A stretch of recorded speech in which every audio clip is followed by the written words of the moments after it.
Magnificent morning, excellent afternoon, and fantastic evening to everyone out there. And Bob, please smile.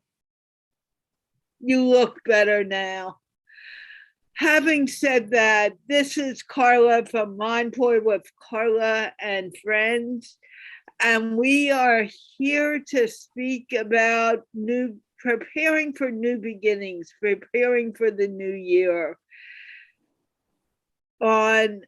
Tomorrow is the last day of 2021, and 2022 is right here, ready to say hi and get started.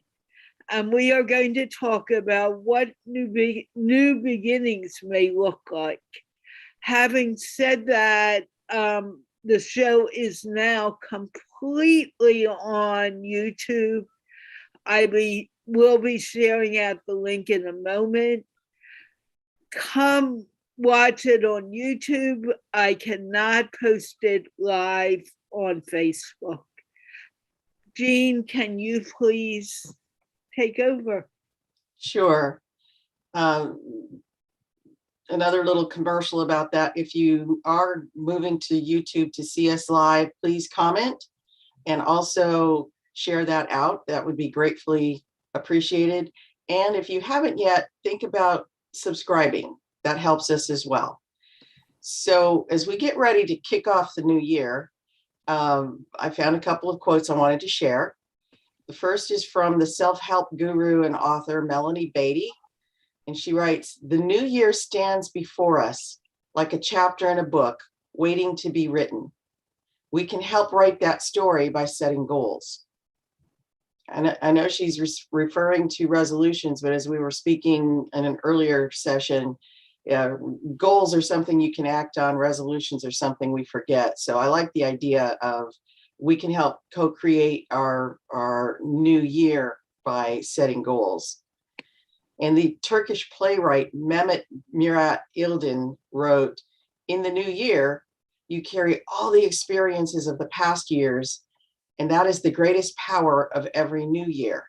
This year again, you are less student and more master,"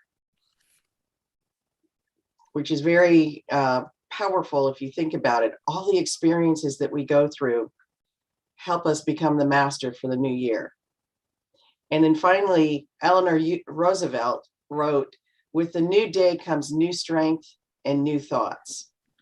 And that reminds me of all the work that I used to do in the world of dieting. Not that I was working with anybody else. I have a PhD in my own weight loss programs. But one of the lessons I learned was don't beat yourself up if you slip. Just get back up on the wagon and move forward. So again, with Eleanor Roosevelt, it was with the new day comes new strength and new thoughts. So with that, I'm going to kick it over to Bob. How are you doing, Bob? I'm doing actually pretty good, having gone through the challenges of the past a couple of months, but throughout the whole year. And I think a lot of people have as well. So yeah, just enjoying this experience that we call life. And it's interesting, yet you mentioned that when we set resolutions, they're actually goals, but we don't look at it that way. And I like to look at like creating new habits, and whether it's going in and starting a new goal for the next year. What are the habits that each one of us are going to change in each daily step, starting with those small, tiny habits, and then be able to move forward?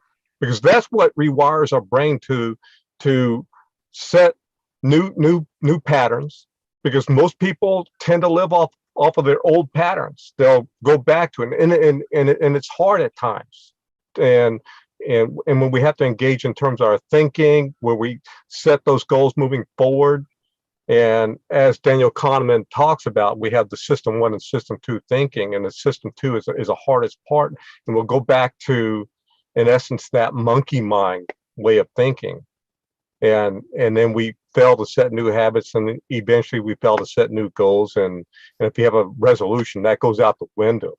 I mean, people they'll set a resolution, and what happens after a few months, it's completely gone. It's not even at the end of the year, and at the end of the year, maybe 8% of what you set gets accomplished. So it starts with those tiny habits, day in and day out, and just challenge yourself.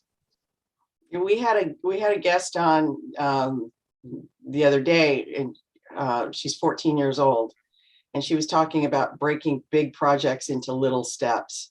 And I thought, she's so wise. She's 14. How did she learn this? But it's a reminder for us to listen to anybody, whether they're older than us or younger than us, because the wisdom comes through. And that had reminded me of the saying about the journey of 1,000 steps starts, of 1,000 miles starts with the first step. It reminded me of the saying. Oh, there I am repeating myself. Taken care of. Please go on. Cameron. Yes. You have a smile on your face. I like the title, which was Preparing for a New Beginning. And I would like to emphasize the preparation part and taking a cue from Bob, who mentions new habits and also the tiny ones, and making sure that one is disciplined enough to practice and maintain that. The more ambitious we make it, the more likelihood there is for us to fall back. And if we take those tiny steps, and Jeanne, you were very right in saying it's that first step in a journey of 1,000 miles. I feel it is for us to make small but meaningful changes in our lives, and a drop then turns into an ocean ultimately. And when we get greedy about goals, and when we want to show off in New Year's parties and amongst our friends, that is when we become boastful, and it becomes a hot air balloon, which looks big and it pops. So I feel that it's important for us to focus on the preparation part. And in preparation, I would like to venture a thought, which is very, very crucial. Fair enough. I mean, what do I want 2022 to look like? Now, whatever that is, if I don't imagine it, if I don't visualize it, if I don't believe in what I'm seeing in my head, then it's not exciting enough. It's not appealing enough. I must know why I'm doing it. I mean, is it fashion? Because, this year, I mean, some people who are caught up in a circular mindset, oh yeah, this is another year like the last one, and another year like the last one. And as a result, that circular mindset keeps us in our comfort zone, and we just remain the way we were. And yes, we make a few token statements or gestures, and we are not committed. Whereas if we take a linear view of time, which is that what's gone is gone and what's coming is coming. So we need to look at the world in which we live, the meaning that we bring to this world, the purpose for which we are here, and commitment to lifelong learning comes into this. Now, when we talk of lifelong learning, it means that my today must be better than yesterday, and this process must go on and on and on. And for me, the year end, December 31st, is taking stock. All right, so if I did make those small incremental changes, and if I was learning something new through my mistakes, through some insight I got from listening to a video, or met someone who suggested an idea that clicked with me, or read a book, whatever that learning was, and if I've kept a journal, a one-liner every night before I go to bed, imagine 365 insights, and they do make a difference in our lives. We have to plant the seed in our head to start with. So I would like us to use imagination as the key to beginning those small steps. So yes, if I want to eat the chocolate elephant, as Rosabeth Moss-Cantor talks about, then I must eat it one bite at a time. And there were some quotes, and I like the one from Disney. And he says something very, very beautiful. Imagination is the mold from which reality is created. Reality is not something which all of us should be able to see. We create our reality. Reality is a very subjective phenomena. And what I'm thinking, what I'm believing, what I'm feeling is very unique to me. And if it is not positive, and if it is not aligned with the energy that will bring about color in my life and joy in my life, then that thought process, if it is in a low frequency, then it's going to take me downhill. And yes, the times we're in are accelerating. The changes are accelerating. I mean, we are living in a very crazy world. So whatever we are thinking is manifesting rapidly, either in a positive direction or in a negative direction. So it is really the responsibility we have for our thoughts. And because our thoughts are what's going to create not only something positive for me, but for my surroundings and indeed for the planet itself. We send out signals from here. So I feel that begin with imagination. Excuse me. Did you forget our 2-minute rule? We forgot to remind him. It's not his fault. We forgot to remind him. Yeah. So I'm I forgot. I was loving the talk. Oh, I forgot the minute rule. Oh, God. Oh, 2 minutes. Well, okay. So this will be my goal for next year. 1 minute. But we're going to work on it today a little. I'm sorry to interrupt you, but I love the 1 minute rule. I'm reminding everyone. For our viewers, we started playing with a 2-minute rule so that we can bat the discussion back and forth a little bit more livelier. And hopefully you stay more engaged with us. But the amount of brilliance that some of our guests have, Cameron, is always amazing. And I wanted to add one thing to what you were saying, Cameron, and that's something I wrote down was planning for the new year. We start with gratitude. And that means taking stock of the trials and tribulations that we've been through. Because as it was said in the earlier quote about experiences making us the master, you know, even though we've gone through this pandemic and we're in the middle of year 3, we've learned something. And when we can take that, you know, high level look, we're learning how to change how we show up in the world because we have to change from things that we cannot control. So Zoom meetings have become a huge influence. You know, I think the quote of the last year should be, "Honey, you're on mute," because we're getting so much used to it. You know, and believe me, there are times I want to act like I'm speaking and nobody can hear me because you want to say something, but you don't want anybody to react to it because it's really not flattering. But that's, you know, we're learning to communicate differently. We're learning to work differently. You know, it wasn't that long ago that it was stated we couldn't work remotely because we would never be productive. And yet in the last 2 years, our companies have been doing quite well as we work more and more remotely. So finding the lessons in those trials and tribulations, I think, is critical for being thankful for what we've been through and getting ready to identify what we want to outpicture in the world. Yeah, I fully agree with that. And I think about like the last year, and you mentioned like these Zoom meetings and everything, and even finding humor from challenges. If you can recall that video that made national news where this one guy was on Zoom and he was in court, and apparently his granddaughter had fiddled with the settings on Zoom and he came up as a cat. So he was in court. I'm going to look that one up. I did not see that one. Oh, you didn't see that one. So yeah, it made the news and made everything. And he had this cat face and he was speaking to the judge because he was in court to see the judge, and he couldn't figure out how to change the settings and everything. and neither could the two older guys that were there, including his attorney. So yeah, I mean, can you imagine unable to do the filter and you look like a cat? So I thought you were going to mention the one at the beginning of the pandemic when there was a group meeting.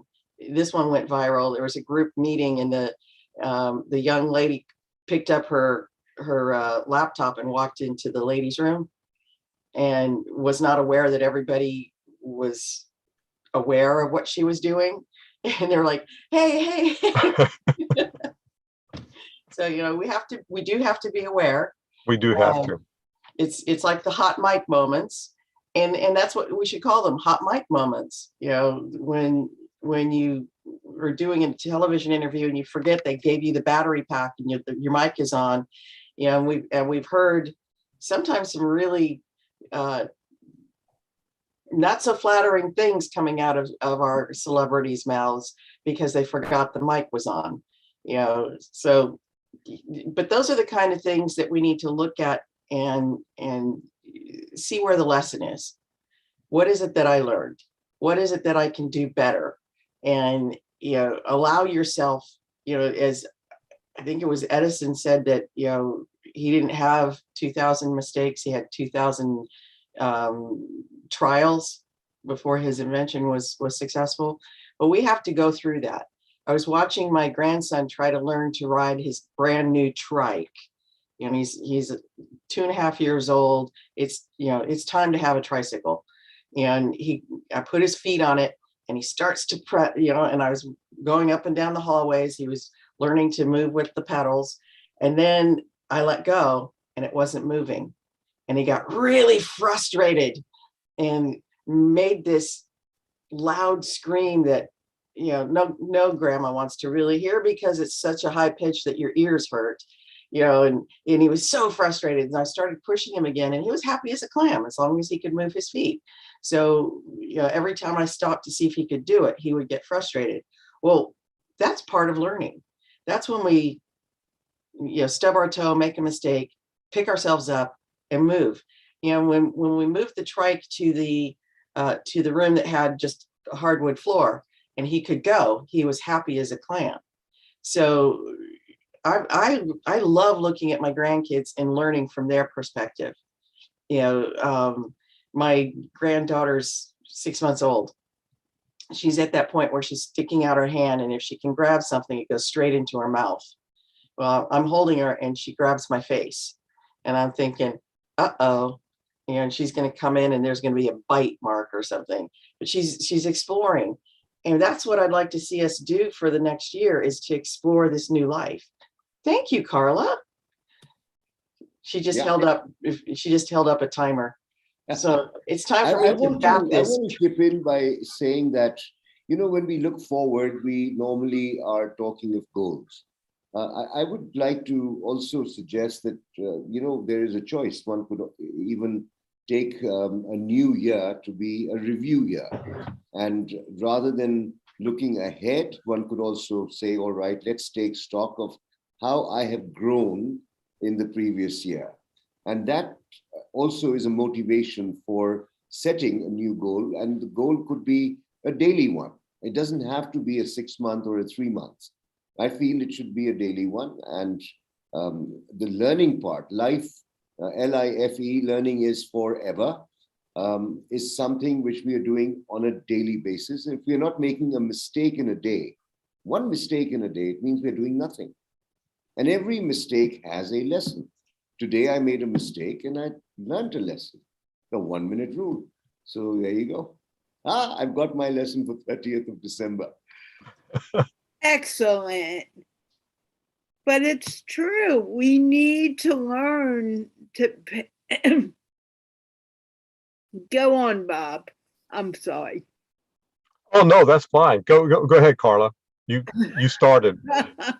I started, but I am totally out of it right now.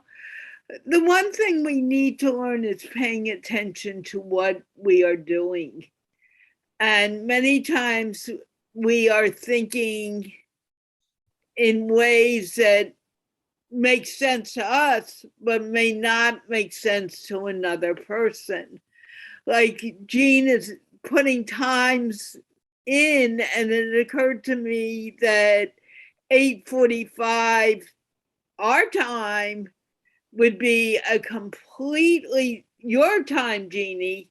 Yeah. Could be 11:45 p.m. for me, and for Shabazz, it's 9:45. So we need to be clear on how we are putting our information in. And that includes me, because I was trying to figure out 9:45, it's 11:45 here.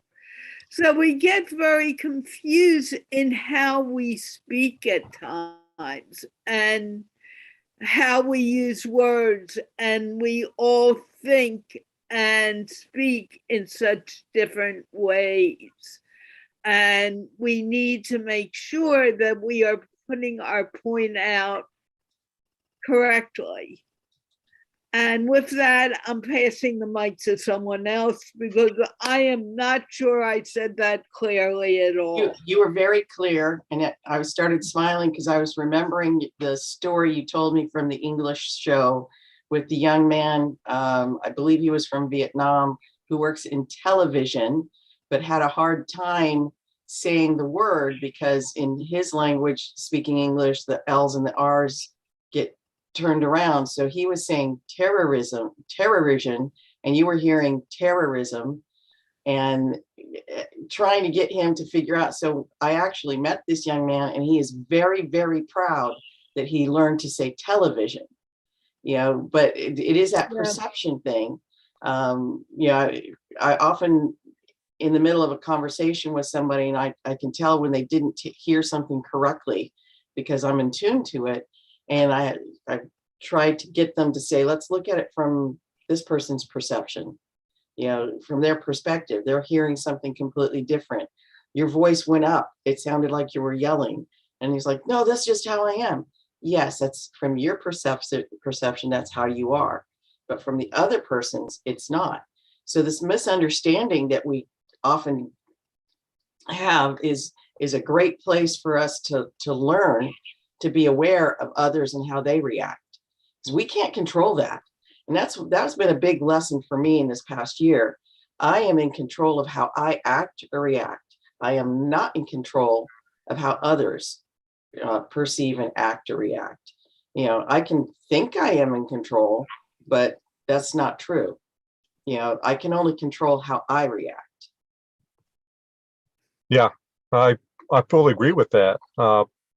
I had a keynote speech on Saturday night, and it was Saturday night. It was actually 11 p.m. my time, and it was out of Indonesia. It was 2 p.m. in the afternoon, and having to deliver the keynote speech to a completely different culture. So I had to be aware of how my presentation was going to come across. So that's a really, really, really good reminder there, Jeannie, on terms of that. And I want to bring in one term, and that's of acceptance. Is that, yes, we've gone through all these challenges, and we can't change what we can change, but we can only change how we react to it. And it's important to accept what's actually happened, since we can't change that. In Japan, that's one of their concepts, and particularly Okinawa, is that they learn to accept what is and be able to move on, and that's foundation for happiness, instead of saying, oh gosh, this terrible thing happened. No, you accept it, you move on, you have that change of focus. Is exactly what you said, Jeanne, in terms of that. And that's the whole thing about being in the moment. And we often forget we want some things to go a certain way. Like, I love Cameron. Please, I hope I didn't insult you about the rule. But, I'm listening, and we said we wanted this to be more of a conversation, and we forget, and we all talk way too much at times.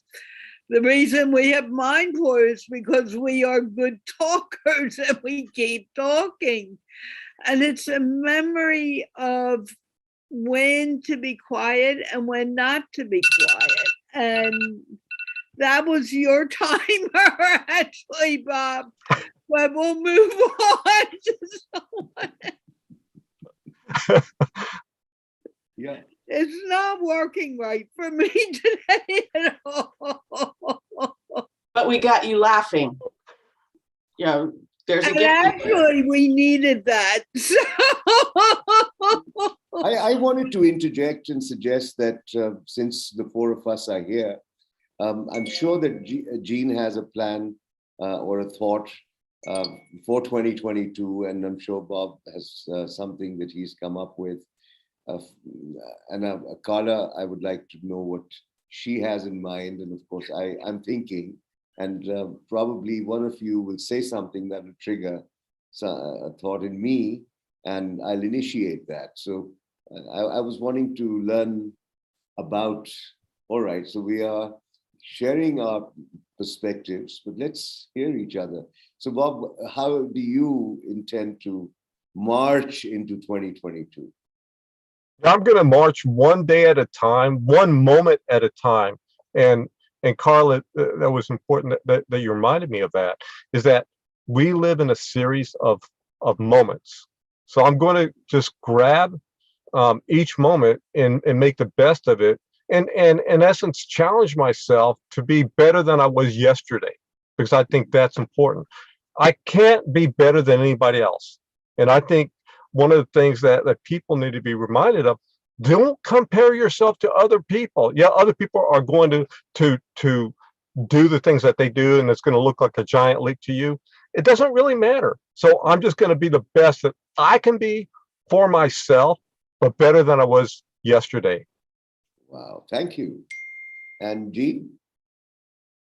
I'm going to continue some work that I've been doing for myself, and that's remembering and listening to my own inner counsel, because it tends to, I've been changing that dialogue slowly over the years. When I hear the negative thought, because we are the hardest on ourselves, there is no question about that. The biggest critic I have is inside here. So when I hear that critic, I used to say, shut up, because I needed to just, now I'm saying, okay, what is it I need to learn? So there's something there, that's why it keeps coming up. I mean, one of my favorite things to do after an incident of some sort happens is like, I look up and say, okay, God, I've learned this lesson. Can I move on? Well, obviously, if it keeps repeating, I haven't learned it. So I need to listen and say, okay, what is it I need to learn? So this year, I want to change that dialogue to be much more positive, allow me to accept the good that I know is already there, and recognize that everything I need is already here. Wow. So that I can shine out there and figure out where my place in the world is. So it's really working on the inner dialogue. Wow. Wow. And I think we'll all love to hear from Carla. And I'm sitting here trying to figure out what it is.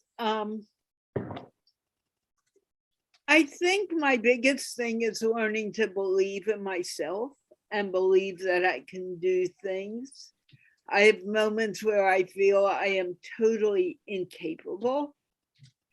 And the only way that I can grow past it is by doing what I say I'm going to do and continue to be consistent, but also have more belief in what I can do and what effect it has to those who are around me. Wow. Wow. So from all of you, what I've gathered is that I want to certainly make a start in terms of the journal that I was referring to. I've seen people do it and I've seen the benefits, but I personally have not kept a daily sentence, one sentence before I go to bed, which summarizes my day. So I'm going to do that. And that also is an internal dialogue. It is also a bit of living in the moment each day, as Bob was mentioning. And in some ways, I feel that the incentive is that at the end of the year, I'll have 365 statements. And I'm looking forward to those 365 statements, which I can then publish as a book with only a couple of lines on each page. What a relief that would be. It would be an easy read. Oh, it will be, particularly for me and for my friends. That would be great. That would be great. I like that idea. Yeah. I just kind of followed the list. So we had internal dialogue, living in the moment, following through, and 365 statements. Yeah. Those sound like doable resolutions. Yes. Goals. I'm redefining resolution in my own mind. Oh, good. But the point is, when you make a resolution, it may last for a day or two, and then we get frustrated and we skip a day and we think we're not going to do it. But instead of thinking that way, okay, I screwed up one day, tomorrow's another day, or right now is another moment, and we can make it happen. You were talking about weight loss. I keep on saying I'm going to give up chocolate, and I may go well for one day, and the next day, forget it, I want chocolate and I can't stop it. So when that happens, instead of getting upset and beating myself up, okay, I had chocolate, but I'm not going to have any more for another 24 hours. And realize that's part of making the resolution, is accepting your, quote, downfalls. Well, you're resolving. Really downfalls. You're resolving to do something. And it's the same with goals. I like to remind people, goals are things you're striving for. That means you have to work to get there. It doesn't mean that it's going to happen overnight. Yeah, I like to believe that the universe has is a comedy writer, because the minute I say something about, losing weight, something happens. So yesterday I got a knock on the door. I got a delivery. My lovely brother, who I love dearly, sent his Christmas gift to me. It was an authentic New York cheesecake from Bleecker Street. And if I thought I was going to give up sweets to lose weight, that ain't happening. That's not something I would have counted on. But I started laughing because I was like, well, there goes any diet plans. And I took it to my son's house because we had dinner last night with the family, and every single person at the table was in love with this cheesecake because it's so, there's something iconic about it, and the smell was amazing. And my little 2-year-old, who's not speaking in real words, looked at me and went, num, num, num. He pretty much, summed up what everybody was saying, So to me, you say I'm going to lose weight, and God sends me a cheesecake. That's like, ha ha ha, I've got better plans for you. You can into something more. Yeah, so I tend to laugh whenever that kind of happens, because that's when I can look up and say, you've got a sense of humor. Got to laugh with it. Yeah, that can be a challenge, especially when you have outside influences. And one of the things that I like to look at is that who are in my inner circle, and how's that going to set me up for either failure or success. So if I want to become the better part of me, I want to make sure that I have that right support system around me and be able to move forward. Again, going back to Japan and the thing about acceptance, what they also do is that they tend to surround us, especially this with the older folk and the ones that live the longest. They have a circle of friends that they associated with the the closest 5 people, and Jim Rohn even talked about that, is that we become like the 5 people we're surrounded with the most. So that's what they do. They have those 5 people that they go from their childhood all the way into their adulthood, and they support each other. That's really, really, really key, is that they support each other. So if you want to lose weight, you want to have the right support system. You want to have people giving you all these things. That's going to ruin that. Unless it's a very big special occasion, you can do every once in a while. Just don't worry about it. But it's really important to have that support system, because we can't do it alone. None of us can do it alone. There's no such thing as somebody who's been successful that's done it by themselves. It just doesn't happen unless you're living way out in the wilderness and such. But we all need somebody to have in that support. No, that's an important point, having the right support systems. Cameron, you're nodding your head. Yes, Bob gave me a cue, because at times when we look around us for the 5 people who are very close to us, and we become what the company we keep. And of course, if I want to transform the way I live and the way I do things and what I want to accomplish, then I've got to look at my company as well, because they'll hold me back or they're going to propel me forward. So the thought that came to mind was that it's not sometimes very easy to find the right company in the physical sense. Well, in that case, we become the company we keep.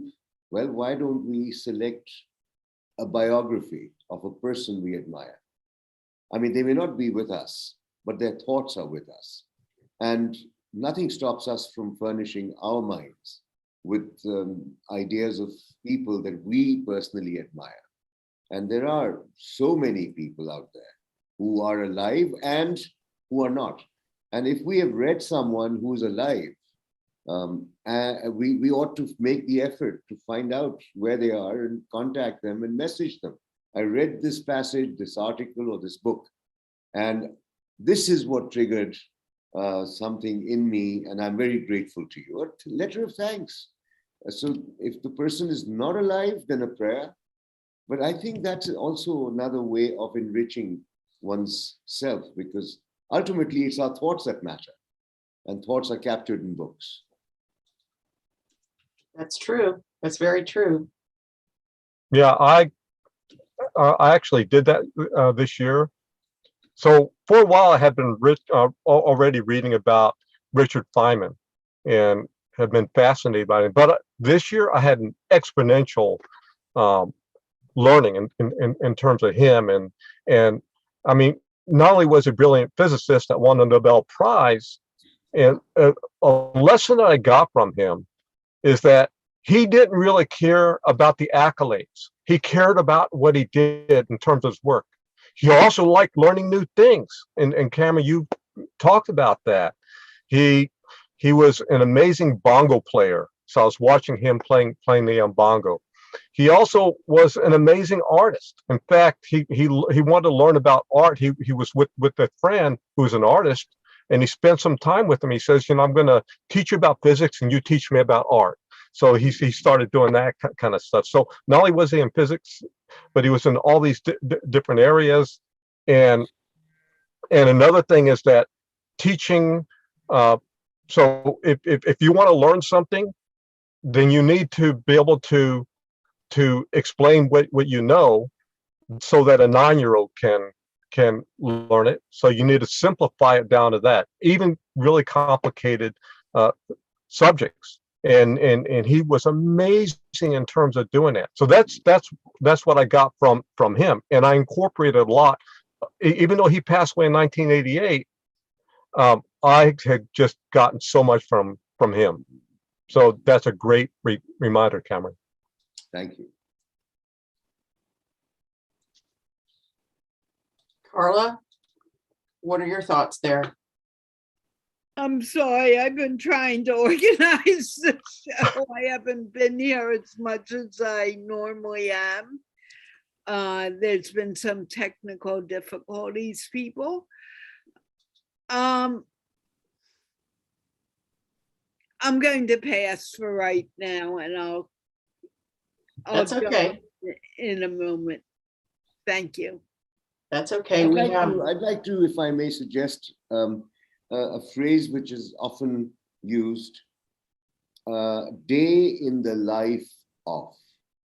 And then there's another phrase, a life in the day of. I prefer the latter. And I came across this phrase from a BBC program, and I used to confuse it. I used to just think they were saying a life in the day of, and I was hearing a day in the life of, and then it made sense to me. Oh my God, the two are so different. They're so different. Right. So I just want to remind me and my listeners that, hey, you live a life each day. Don't let that life be wasted. It's that moment to moment conversation we had earlier. You know, I like to periodically, when things go kind of haywire, I go, life, it's a 4-letter word. You know, and I give a shrug, and then hopefully people are laughing, because that means that they've got an open mind. And I do that because in that moment, whatever was happening, that's part of life. And we live in those moments. You know, when we tell our story, you used the word biography earlier. When we tell our story, it's going to be a series of moments. We don't go and tell the story as a play-by-play, because that would be boring. I mean, literally, when they were talking about, you know, all the technology, people can hear what's going on in your living room, I was like, yeah, let them listen, because that will put them to sleep. You know? I mean, what goes on is usually mundane. I'm watching television. I'm arguing with my son. You know, I'm yelling at the dogs so that they get into their kennel, or, you know, whatever the normal days are. You know, I don't worry about somebody looking in, because it's just a normal day. But there are moments, and those moments crystallize into memories, and they're beautiful. You know, my grandson on my knee saying num num num with the cheesecake is going to be crystallized in my head, you know, because it's one of those moments when my granddaughter hit me with both hands like this, and her mom said, that means she loves you. I'm like, oh, you know, melt the heart, you know, but I just held her for 2 hours, but that's what I'm going to remember. So yeah, you live a life in every day. You know, you live several lives. And there's a song, I think, from the band Heart, Dreamboat Annie, and that talks about, as you dream, you're living a life with each dream. You know, and if you know about dreams, you know they happen just like that as you're sleeping. So it was a beautiful line, and I remember it from, that was back in the 70s, you know, but we had great songs in the 70s. You know, I like to remind the kids today that the 70s was the greatest music, you know, decade. But you live a life in every moment, and you live a day in the life. And that was a series of books. It was beautiful, with all these photographers capturing every moment of a day. That was a beautiful thought, but you live a life in every day. It just is just as beautiful. And when we remember that, then I think we can honor those moments a little more. And this reminds me of a saying that, you know, visualize an apple. Bob, Jeanne, Carla, visualize an apple. Green grows, ripe rots. So we want to stay evergreen. And actually we do, because we can only live in the moment. It's only in our mind that we go to the regrets or the past or the future. But really, the only thing we have is this moment. And if we don't live in the moment, we're missing what life is about. I can regret that for the next 24 hours that I told Kamran that he had to shut up. I didn't like doing that. He's not one of the people I like to say that to. But I needed to remind everyone it wasn't just you. We began talking and talking and talking. So, it's part of life. If we realize that the moment is different from the day and we enjoy the moment, then we're going to appreciate our lives even more. Yes, Bob? Yes, absolutely. One of the things I was reminded of recently, one of my good friends who asked me that he wants me to be part or help him to create an event coming up for next year, early next year.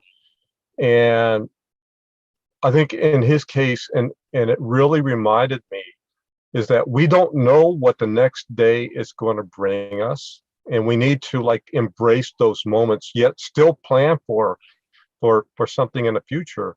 Because he also told me in our same meeting that he went in the month before for a colonoscopy, and because he was having some issues and everything, and he found something, and he got the diagnosis back. He's now in stage 3C colon cancer, which is just right before stage 4.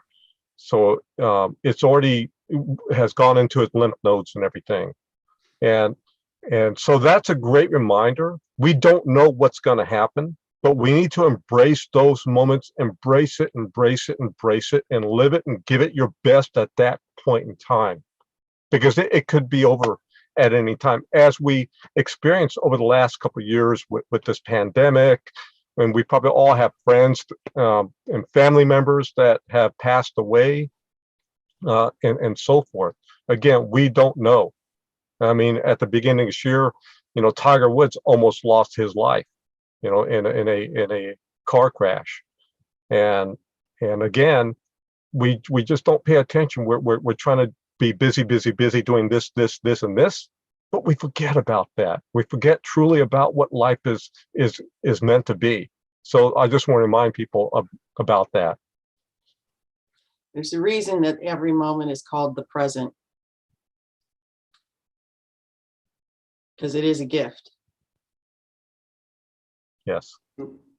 And many times we don't appreciate it. We are feeling, oh, why can't I have what Cameron has or Jeanne has, and I'm not good enough. And every time we say that, we're taking the joy from the moment that we do have. So we need to learn, or I need to learn, to switch that, flip the coin, so to speak. In every moment, it's like a coin. We could be looking at the good, or we could be looking at the bad. And if we flip the negative to the positive, it changes life. I often say, okay, this person didn't show up for an interview. How can I use this minute to get something else done? Instead of focusing on what the disappointment was. I want to share a poem right now, 4 lines, my favorite, and I may have in one of the MindPlore sessions shared it earlier, but I think it's very pertinent, and it in a sense echoes the sentiments expressed by Bob, Jeanne, Carla. And the poem is by William Blake, and it starts as follows: to see the world in a grain of sand, to see the world in a grain of sand, and heaven in a wild flower, to hold infinity in the palm of your hand, and eternity in an hour. And we have, by the description of William Blake, we have just spent an eternity talking to each other and listening to each other. And if we think about that, I love that.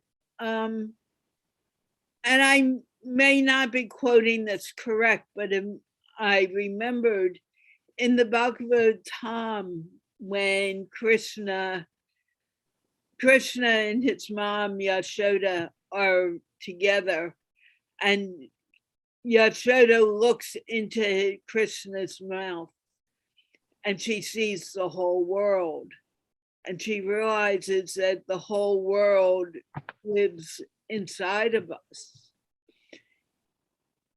I know that I didn't say that verbatim, but the whole point is the whole world is within us right now. We don't need to wait for enlightenment. The enlightenment is already there. Yes, Jeanne? That's precisely why I want to change my inner dialogue, to remember that, to remember who we truly are.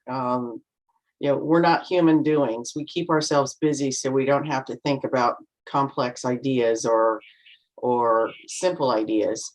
We keep ourselves busy so we don't have to reflect on who we are, and who we are simply beings of love on earth. We're here to represent and to learn. And I keep wanting to make it more complex. There's a reason I need to do something, and it's got to be earth-shattering, and people have to love me for it. You just keep adding more and more and more into what you think is expected. And when it all comes down to it, it's just showing up and being supportive and being part of the community. So even the lowliest person that you can think of, in the corporate world, we would say even the receptionist is as important as the CEO. The receptionist is the first gatekeeper you need to convince to let you in. And I believed that, and I held on to that throughout my whole corporate career, because nobody knows how much power that person holds, not even that person, to keep people out as well as letting them in. So we have to learn to allow ourselves to open the gate and be who we are, versus closing it and making it more complex so we don't get to see who we really are. Absolutely. I fully agree with that. If we look at even, and I'm glad that you brought that up, Jeanne, because if we look at even like a complex system, but everybody plays their part in terms of that. Imagine if you didn't have the garbage collectors picking up the garbage on a regular basis, and it would just pile up. So what would that do? Just in terms of that would pile up. So we need to look at every single person as having their part. That's part of this whole system that makes the system work. Otherwise, the system is going to break down. So that's a good point. Great point that you actually brought up. Yeah, and I was inspired by Carla's reflection from Krishna, and it reminded me of a saying which could either be Stephen Covey or M. Scott Peck or Dr. Wayne Dyer. I'm confused. I don't know who said it, but the idea was very good. And that is, we see the world not as it is, but as we are. And I thought that this line, which I read sometime back in 1993, has stuck with me. We see the world really not as it is, but as we are. And Carla, I think, was trying to allude in this direction, or suggest that. Yes. And that reminds me why I like to tell people I like seeing the world with my rose-colored glasses. That story, I remember reading that story when I was in elementary school, and they were trying to tell us in the discussion how you had to be a little bit more critical and look at the world in a reality focus. But I walked away going, I like seeing it with the rose-colored glasses, because it's a little bit more positive and it's a little bit more beautiful. And I've held on to that. I'd rather see the good, learn from the not so good, but allow that there's good, and that's how you interpret. So if I always saw things with gray glasses, it would be difficult. And the Museum of Modern Art in New York had a great display once. I don't know how they did it, but it was with light. And as you went up the escalator, you went from full color to black and white. I felt like I was in that movie Pleasantville. I'm looking around and everybody's in black and white. And it was one of those moments where I had to sit down. I was so in awe of what this artist did. And it showed me literally what the world would be like if all I saw was black and white. Wow. And then I went back down the elevator or the escalator and it was back to color, and I was breathing differently, a little bit more deeply. You know, so how we see is a critical part of how we show up in the world. Wow. Wow.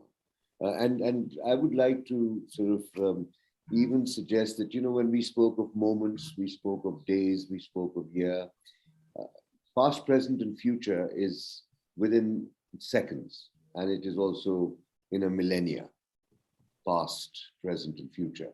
And there is a way we can manufacture hell on earth, and there is a way we can manufacture heaven on earth, using the past, present, future. Ignore the past. Ignore the past, do nothing in the present, and future, forget it. I mean, it's not coming, you know? Or forget the past, do nothing in the present, and fret the future. That is manufacturing hell on earth. Whereas heaven on earth is a relationship with the past.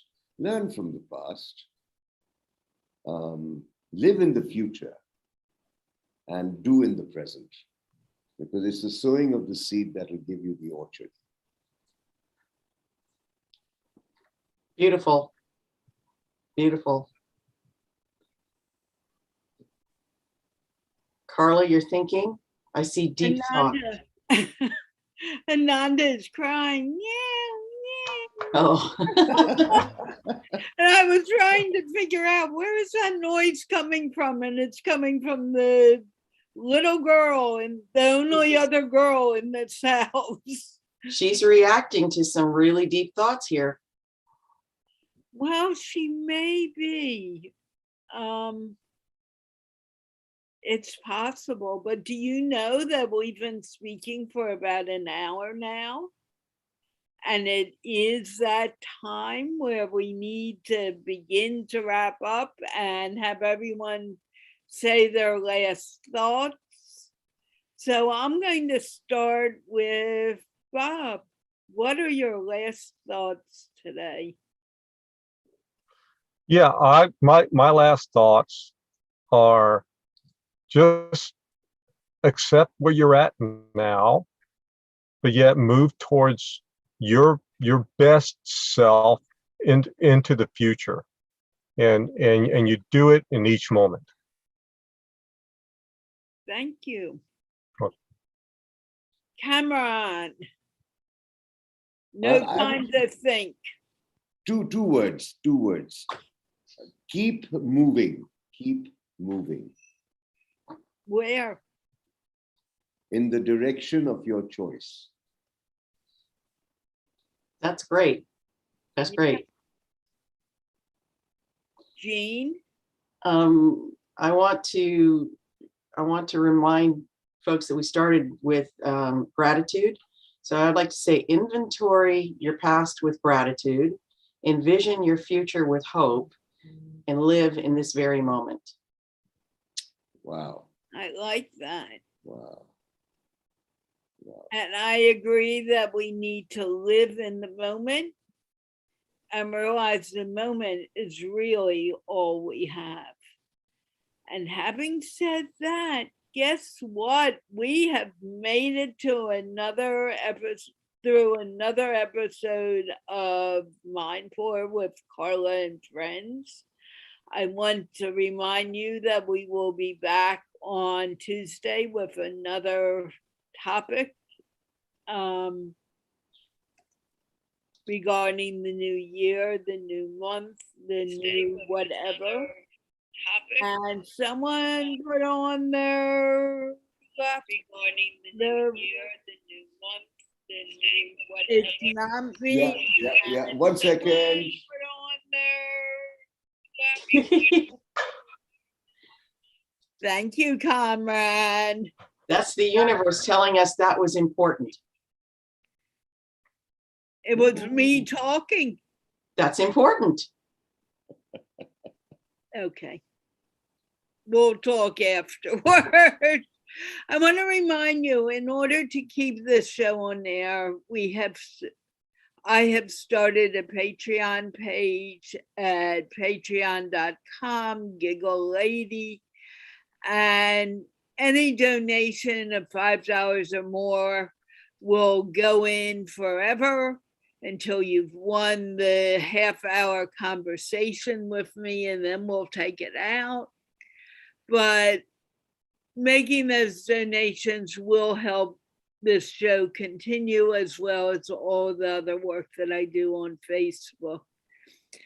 And from me and everyone here on MindPlore, we wish you a happy new year, and we will see you again on Tuesday in the new year. Can we wave goodbye? And remind people to subscribe on YouTube. Yes. Thank you. And absolutely. Okay, and Bye. don't Happy forget New Year. Patreon. Happy New Year.